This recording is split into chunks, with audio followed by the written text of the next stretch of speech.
Good morning, all of you. Good morning, sir. Welcome to PICS, Prince Institute of Computer Science. In today's our digital financial accounting class, that means Tally ERP 9 class.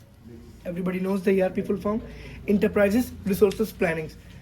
Today we are going to learn what is sale, what is purchase. In our life, day-to-day life, we only do sales and purchase. Still, we don't have remember what are the expenses, what are the incomes, but we are in a state of expense. Your business will go down whenever you don't know what are the expenses, what are the expenditure of your family, of your pocket. So if you want it to grow, you have to maintain and make underconfident to your expenses to make your savings high. So if you wanted to make a good savings, you have to do one thing: always make less or reduce expenses in comparison of your income. Okay?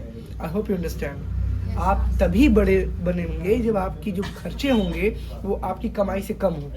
आपका expense कभी आपकी income से ज़्यादा नहीं होना चाहिए, हमेशा याद रखिए. और आपकी इनकम का now day to day life में जो इन्फ्लेशन रेट, महंगाई दर जिस हिसाब से बढ़ रही है, आपको मिनिमम 25% आपकी इनकम का सेव करना चाहिए. 25%, 5% for your critical conditions and 20% for your house hold members, परिवार के सदस्यों के लिए. चलिए आगे बढ़ते हैं. हम पढ़ने वाले सेल्स और परचेस.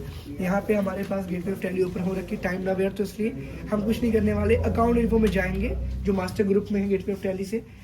लेजर्स में जाएंगे, सिंगल लेजर में क्रिएट. आप सब इस बात को याद कर लें, बिना लेजर क्रिएट किए अकाउंटिंग आप कर ही नहीं सकते, और बिना कंपनी क्रिएशंस के कोई काम होगा ही नहीं. तो पहले कंपनी क्रिएट करेंगे आपके एक नाम से, फिर लेजर्स क्रिएट करेंगे, उसके बाद अकाउंटिंग वाउचर्स में एंट्री पास होगी. क्या होगी? गुड. तो यहाँ पे आइए, हम लोग सेल्स परचेस करने वाले, मीन्स सेल्स और परचेस का लेजर बनाना पड़ेगा.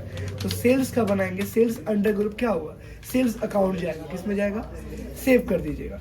परचेस बनाएंगे तो परचेस को डालेंगे परचेस अंडर ग्रुप में, परचेस अकाउंट में जाएगा. अब सेल करेंगे तो जाहिर सी बात है सन्डी डेबिटर को करेंगे, वहाँ सन्डी डेबिटर भी चाहिए हमको. एक नाम देते हैं रमन.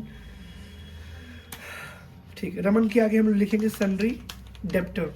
ठीक है, हाँ. अंडर क्या होगा? हम बात करें सन्ड्री डेबिटर्स. एक काम करते हैं, नाम मुझे पसंद नहीं है, रमन भल्ला कर देते हैं. ठीक है, हाँ चलिए. ठीक है, यहाँ पे सन्ड्री डेबिटर्स कर देते हैं. That's good. अंडर क्या होगा? Sundry debtors. Sounds good. यहाँ पे आप कंट्रोल ऐसे सेव कर लीजिएगा. इसके बाद इशिता भल्ला कर देते हैं. ठीक है, हाँ काफ़ी जाने माने नाम है. हाँ ठीक है, इनको हम CR कर देते हैं. CR मेरा मतलब जानवर नहीं, CR मतलब कि सन्ड्री, हाँ क्रेडिटर. चलिए, हर बात आप लोग गलत समझते हैं. ठीक है, हम यहाँ पे आते हैं, सन्ड्री क्रेडिटर से सेव करिएगा. ठीक है, मैंने 2 पार्टी बना ली. एक बैंक बनाओ, बिकॉज बैंक के जरिए हम ऑनलाइन पेमेंट या बैंक का चेक भी इशू करते हैं. तो स्टेट बैंक ऑफ इंडिया कर लेते हैं. यस और नो? सबको पता है कि इलियास का मतलब होता है शॉर्ट में. SBI कर लीजिए. अंडर में क्या होगा? Bank account. Very good. Account holder का नाम वाम भर लीजिएगा, टाइम बर्बाद ना, उससे हम नहीं भर रहे हैं. सेव कर लीजिए. बाहर आइए, स्केप दबा करके. स्केप यहाँ मिल जाएगा आपको, ये पहला बटन लेफ्ट टॉप पे दबाइए. गेटवे ऑफ टैली पे आने के बाद अकाउंट इन्फो में नहीं, ट्रांजेक्शन ग्रुप के अकाउंटिंग वाउचर में. मैं कहता हूँ भेड़ चाल में मत चलिए, मैं फंसा दूंगा, ध्यान रखा करिए. अकाउंटिंग वाउचर्स में जाइएगा, प्रेस करेंगे आप F8. क्यों सर? यहाँ पे लिखा है F8 का सेल्स. नहीं, इसमें भी एक दुविधा है. ठीक है, क्या ये सेल्स? ध्यान से देखिएगा, इनवॉइस खुल रखी है. क्या खुल रखी है? मैं क्या बोला? सेल्स वाउचर पे काम करना. सर अंतर क्या दोनों में? इनवॉइस पर आप इन्वेंट्री भी मेंटेन करते हो, टैक्सेशन भी मेंटेन करते हो. मींस इनवॉइस पर हम लोग आइटम का डिस्क्रिप्शन दे रहे हैं, quantity, amount, discount, price, tax, GST. समझ रहे हैं मेरी बात? एक्सेट्रा एक्सेट्रा और बहुत कुछ है. ठीक, उससे बचने के लिए हमको बस ये दर्ज करना.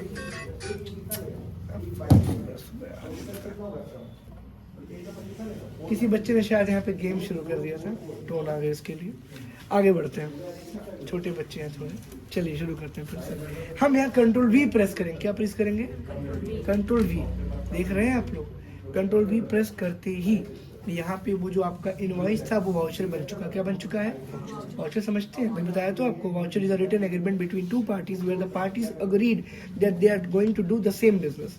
ठीक, वाउचर एक सहमति पत्र है जिसमें दोनों व्यापारी इस बात से सहमत होते हैं कि हाँ, हम एक ही व्यापार में दोनों साथ व्यापार करने वाले हैं। तो आप यहाँ पे कुछ मत करिएगा, नीचे आइए। यहाँ देखिए डीआर, हमेशा याद रखिएगा नियम सेम होगा, डीआर सीआर। सेल करते हुए जब आप माल बेच रहे होंगे तो माल बेचते वक्त क्या होगा, आपके पास से जाहिर सी बात है कि आप माल बेचोगे तो कोई बंदा रिसीव करेगा, रिसीवर बनेगा। सर अगर रिसीवर ना हो, कैश में हो तो और अच्छी बात है, आइए बताते हैं। डीआर में कैश कर दीजिएगा, स्टेट उत्तर प्रदेश लिखने के बाद टाइप ऑफ डीलर को अनरजिस्टर्ड कर दीजिएगा। क्या करिएगा, क्या करिएगा, क्या करिएगा, बढ़िया। क्यों, कैश की सूरत नहीं होती, ठीक है।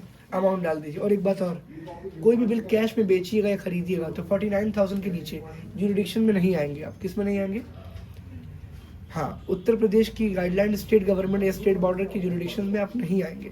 कैश का अगर सूरत नहीं होती है तो 49,000 के ऊपर आपको ब्यौरा देना पड़ेगा। याद है, बैंक में आप जमा करने जाते हो कैश वगैरह, 49,000 के ऊपर आपसे पैन कार्ड मांगते हैं, आधार कार्ड मांगते हैं। वैसे ही बिल बनाते वक्त आपसे ब्यौरा मांगा जाएगा कि वो कौन सा बंदा है जो 1 लाख रुपए कैश में सामान खरीद रहा है। कार लेने जाते हो आप पूरी गाड़ी का पेमेंट कैश में नहीं कर सकते हो, अकाउंट ट्रांसफर, नेफ्ट, आरटीजीएस या डिफरेंट अकाउंट से उस एक अकाउंट में ट्रांसफर करना पड़ता है। बताएंगे आगे। एक तरीके का देखा जाए तो ये 2 नंबर वाला स्टाइल है, तो उसको छोड़िए, हम लोग बस सिंपल फेयर काम कर रहे हैं, अच्छा काम कर रहे हैं। तो डीआर में कैश हमने यहाँ लिख रखा है, अमाउंट आप 48,999 कर दीजिए। सीआर में सेल्स, क्यों, सेल्स एक संपत्ति, बिकॉज उसमें इन्वेंट्री काउंट हो रही है, सामान बिक रहा है, संपत्ति बाहर जा रही है, चाहे वो चल हो चाहे वो अचल हो। इसमें ये जो संपत्ति वो विक्रय संपत्ति, बेचने वाली संपत्ति, उसकी एक कीमत है, बेचने पे विक्रय करने पे लाभ यानी प्रॉफिट मिलता है। तो सेल करेंगे तो सीआर में, और यहाँ पर डीआर में क्या होगा आपका, कैश, यानी कैश आ रहा है तो बदले में क्या हो रहा है, सेल्स हो रहा है। तो सेल जब सीआर होगा तभी तो कैश डीआर होगा। नरेशन क्या होगा, नरेशन मैं यहाँ पे लिख रहा हूँ, ध्यान दीजिएगा, मैं बता भी दूंगा क्या लिखा हूँ। Being goods sold by cash, being goods sold by cash, इसको आप सेव कर सकते हैं। हाँ, अब वहाँ कैश, यहाँ किसी आदमी का नाम तो लिख सकते हैं, ब्रैकेट में राजू, क्या करेंगे, शिफ्ट 9 शिफ्ट 0 दबाएंगे तो ब्रैकेट ओपन होगा। कोई दिक्कत आता नहीं, सेव करिए। अब अगला सवाल कि सर हम किसके आगे डीआर में अगर कोई पार्टी नेम लिखते हैं, कोई उधार मांग कर, जब उधार लेगा तभी पार्टी नेम दर्ज होगा, ये नोट कर लेना। उसके लिए कुछ नहीं करेंगे आप, डीआर में एक पार्टी लिख लो, सीआर डीआर बता चुका हूँ, CR the giver, DR the receiver. Raman Bhalla को है नोट कर लो, अंडर किस स्टेट का है वो भी नोट कर लो। अगर आपके यूपी का ही है तो यूपी ठीक है, यूपी के बाहर का है तो यूपी के बाहर कर लेना, ठीक है। नीचे टाइप ऑफ डीलर, यहाँ पे रेगुलर होगा। टाइप ऑफ डीलर में ये बंदा कौन होगा, रेगुलर। क्या होगा, क्योंकि ये रेगुलरली माल ले रहा है, इसकी ब्यौरा है, इसका डिटेल है, इसकी अकाउंटिंग है, इसका लेजर मेंटेन है। कैश का कौन सा लेजर आपने मेंटेन किया है, कैश का तो प्री डिफाइंड लेजर खाली बस क्या हुआ, क्रिएटेड है, बना हुआ बस। चलिए आगे आइए, अमाउंट डालिए। ये 1 लाख का ले, 1 करोड़ का ले, कोई दिक्कत नहीं, जितने का लेगा उतने का ITR भरेगा, इनकम टैक्स रिटर्न भरेगा। समझ रहे, मेरी बात समझ रहे हैं। चलिए यहाँ पे आइए, 1 लाख का ही इसको माल बेचिए, बट कहने का मतलब ये है कि आप बेच रहे हो, इसका हिसाब रखने के लिए सीआर में फिर सेल्स क्या होगा, सीआर में sales, being goods sold to Raman traders on credit, क्या बोलेंगे, उधार माल बेचा रमन ट्रेडर्स को। सेव करिए, कोई दिक्कत है ना बच्चों। इसके बाद अगर हम बैंक चेक द्वारा माल बेचे, चेक और कैश दोनों ही संपत्ति का माध्यम है। कैश क्या होगा, नगद यानी कि ऑन द स्पॉट, और चेक जो नगद में कैश में कन्वर्ट होगा, बस। तो यहाँ पे आप डीआर में क्या करिए, एसबीआई बैंक चूज करिए, यहाँ पे इसको रेगुलर करिए, बिकॉज बैंक अकाउंट भी लेजर वाले बंदे के अकाउंट से लिंक है, पैन कार्ड, आधार कार्ड सब पड़ा हुआ बैंक अकाउंट में। चलिए अमाउंट डालिए, यहाँ पे भी आप जितने चाहे उतने का चेक काट सकते हैं, कोई ऐसी बाधा नहीं है, ठीक है। मैं इनको 1.5 लाख का ऑलमोस्ट बेच रहा हूँ, सीआर करूँगा। The ratio being goods sold against SBI cheque, क्या अगेंस्ट मतलब उसके एवज में, उसके बदले में, ठीक है। सेव कर लीजिए। एक और नरेशन का तरीका मैं बता दूं, पेज अप दबाएंगे आप, क्या दबाएंगे, पिछली एंट्री देखनी हो तो पेज अप, आगे बढ़ना हो तो पेज डाउन। पेज डाउन में न्यू पेज होगा, नई एंट्री होगी, और पेज अप में प्रीवियस एंट्री, पिछली वाली एंट्री, ठीक है। मैं माउस सीधा नरेशन में क्लिक कर रहा हूँ, आप एंटर करके क्लिक कर सकते हैं। मैं शॉर्ट में बताऊँ आपको नरेशन का क्या होगा, being SBI cheque issued, being SBI cheque issued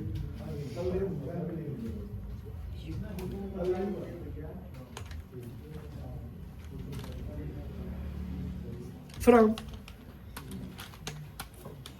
Raman against sales क्या होगा, या against good sold, good sold या गुड सेल्स कर सकते हैं आप, ठीक है ना, कोई दिक्कत आता है, सेव करिए। अब ठीक उल्टा परचेज, F9 दबाएंगे तो इनवॉइस खुलेगा, कंट्रोल V दबाएंगे, क्या दबाएंगे, क्या दबाएंगे, हाँ कंट्रोल V प्रेस करते ही आपका इनवॉइस से क्या बन जाएगा, वाउचर क्या बन जाएगा, क्या बन जाएगा, बढ़िया। अब ऊपर क्या मांग रहा है, यहाँ थोड़ा सा द्वंद है, ये ऊपर पता नहीं क्या सप्लायर डिवाइस नंबर लिख के, नहीं बेटा ऐसा नहीं है। जब तुम लोग बिल बना रहे थे कुछ याद है आप लोगों को, मैं पेज पे दिखा रहा हूँ, यहाँ रेफरेंस नंबर लिख करके आ रहा था, देखो जरा क्या लिख के आ रहा था, अगर आप डाले होते ना रेफरेंस नंबर तो आपके काम आता है, बताऊंगा कैसे।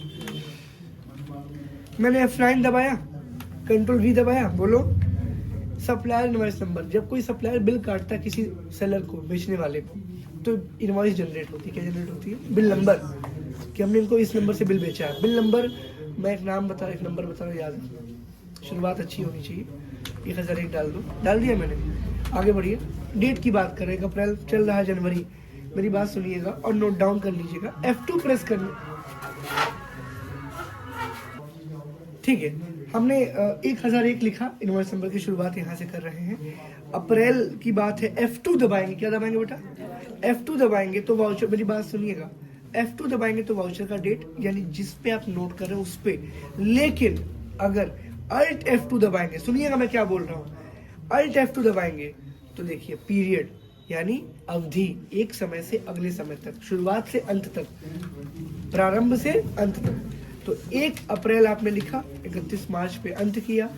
आप सप्लायर की साइड अगर डेट लिखते हैं तो मेरी बात गौर से सुने, ये वो डेट है लेफ्ट साइड, लेफ्ट टॉप पे, जिस डेट सप्लायर बिल काट रहा है, मेरी बात समझिए मैं क्या बोल रहा हूँ, जिस दिन सप्लायर डेट काट रहा है, और यहाँ पे इनवॉइस नंबर जनरेटेड है। ये कौन सी डेट है, जिस दिन आप अपने वहां माल खरीदने को दर्ज करें, नहीं समझे, समझाता हूँ। सपोज करो खुशी ने मुझे सामान बेचा, मैंने खरीदा, खुशी अपने वहां सेल्स दिखाएगी तभी तो मैं अपने वहां परचेज दिखाऊंगा, उसका सेल तो मेरा परचेज है, बताइए, दुकानदार की बिक्री तो आपकी खरीद है। तो इसने अगर बेचा, मैंने अगर खरीदा, तो जब मैं खरीद रहा हूँ ना तो कुछ नहीं करेंगे, आप वेट करेंगे, वेट एंड वॉच वाली सिचुएशन बनती है। मैं उस सिचुएशन में करूँगा क्या कि जब मैं परचेज करूँगा तो मैं देखूंगा कि माल कितने दिन में मेरे पास पहुँच गया, समझिए मैं क्या बोल रहा हूँ। 1 जनवरी को माल वहाँ से ट्रक पे चला, मेरे तक आया 2 जनवरी को, हम क्या मानेंगे, 2 जनवरी को रिसीव हुआ ना, तो हमारी जो वाउचर की डेट होगी, यानी F2 जब दबाएंगे तो F2 से वाउचर डेट पूछेगा, हमारा डेट पूछेगा, हम तो भैया लिखेंगे वहाँ पे 2 जनवरी, क्या लिखेंगे, हम क्या जाने 1 जनवरी क्या होती है, आप माल जब भी भेजे हो, जब तक पहुँचेगा तब तक ही हम उसको मानेंगे, ठीक है ना, जब तक पहुँचेगा तब तक ही मानेंगे। वो 1 जनवरी लिख करके बैठा हुआ है, तो हम कैसे, हम परचेज मेंटेन कैसे करेंगे, एक पेपर मिलेगा जिसको बिल्टी बोलते हैं, उस बिल्टी के अंदर परचेज की लिस्ट होती है, ट्रक वाले को फाड़ की बिल्टी दे देंगे, रिसीविंग दे देंगे, और उस बिल्टी के रिगार्डिंग जो इनवॉइस नंबर आपको मिला हुआ, बिल नंबर मिला है, उस पर डेट देखेंगे, तो बिल तो कल प्रिंट हुआ था वहाँ से, उस डेट को यहाँ डाल देंगे, उस पर इनवॉइस नंबर उनके पास जनरेट हुआ था, वो सेल्स का इनवॉइस नंबर है जो हम परचेज में चढ़ा रहे हैं, इनवॉइस नंबर यहाँ डालेंगे और यहाँ पे F2 दबा के अपना वाउचर डेट चेंज करेंगे। क्यों, हमारे वाउचर डेट पे हम अपने वहाँ जिस दिन दर्ज कर रहे हैं वो शो करेंगे, कोई दिक्कत, एंटर प्रेस करेंगे, फिर CRDR आ गया, बहुत सिंपल है। सेल्स का ठीक उल्टा परचेज होता है, यहाँ CR में द गिवर, देने वाला होता, सबको पता तो है। यहाँ पे कौन है, इशिता भल्ला, इसको आप CR में दर्ज करिए, रेगुलर है ये, बिल्कुल इसका अकाउंट लेजर मेंटेन है, CR में ये लड़की है, उसका अमाउंट आप जितना चाहे उतना भर सकते हो। और यहाँ पे आप आ जाओ, DR में परचेज कर लो और ट्रांजेक्शन लिख दो, be goods purchase on credit.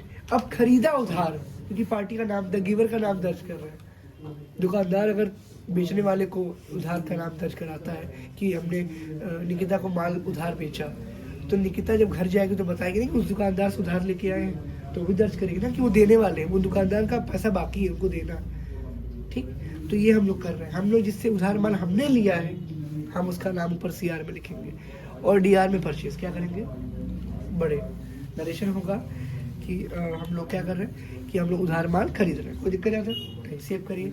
अब कैश लेंगे तो फिर एक नया नंबर आपको जनरेट करना पड़ेगा, 1002 क्या होगा, चलिए 2 जनवरी को ही लिया, 2 जनवरी को ही माल पहुंच गया, सेम डे माल निकला, सेम डे पहुंच गया। आइए CR में क्या होगा बच्चा, CR में कैश कर सकते हैं, क्यों, अरे भाई कैश जा रहा तभी तो माल आ रहा है, तो याद रखना सेल्स में सेल्स का लेजर हमेशा CR में होगा, परचेज करते वक्त परचेज का लेजर हमेशा DR में होगा, क्योंकि परचेज में संपत्ति आ रही है, चाहे वो चल हो चाहे वो चल हो, और संपत्ति आती है तो रियल अकाउंट में आपने पढ़ा हुआ है DR करते हैं, क्या करते हैं, चलिए तो यहाँ पे आप क्या करोगे, कैश ले लो, यहाँ पे याद है कैश कहाँ से आ रहा है वो लिख सकते हैं, और यहाँ पे क्या लिखोगे, अनरजिस्टर्ड, नगद का कोई रूप नहीं होता, और 49,000 से नीचे, चलो यहाँ परचेज करो, मतलब 49,000 भी कर सकते हो, 50 से नीचे होना चाहिए, बीइंग गुड्स परचेज भाई कैश, कोई दिक्कत बच्चों यहाँ तक, सेव करिए, कोई दिक्कत यहाँ तक।